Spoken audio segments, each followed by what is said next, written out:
মধ্যপ্রাচ্যের ভূরাজনৈতিক অস্থিরতা আর যুদ্ধের প্রভাবে বিশ্বব্যাপী জ্বালানি সংকটের যে কালো মেঘ জমেছিল তা কাটতে শুরু করেছে বাংলাদেশের আকাশে।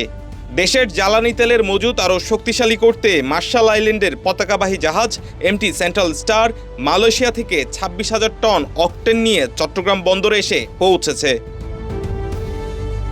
বুধবার রাত 8:30 নাগাদ চট্টগ্রাম বন্দরের বহির্নোঙরে নোঙর করে এই ওয়েল ট্যাঙ্কারটি।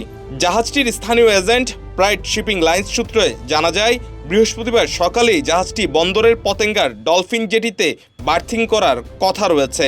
বার্থিং সম্পন্ন হওয়ার পরপরই পাইপলাইনের মাধ্যমে অকটেন খালাস প্রক্রিয়া শুরু হবে। জীবনের সব আয়োজন এখানে একসাথে।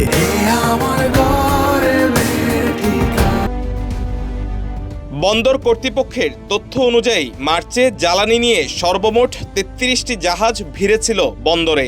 তার মধ্যে 15টি জাহাজে ছিল বিভিন্ন ধরনের জ্বালানি তেল, বাকিগুলোতে ছিল এলএনজি ও এলপিজি। এছাড়া চলতি মাসের 15 তারিখ পর্যন্ত আরও 5টি জাহাজ বিভিন্ন দেশ থেকে চট্টগ্রাম বন্দরে এসে পৌঁছানোর কথা রয়েছে। অনিক আখন্দ, কালের কণ্ঠ, চট্টগ্রাম।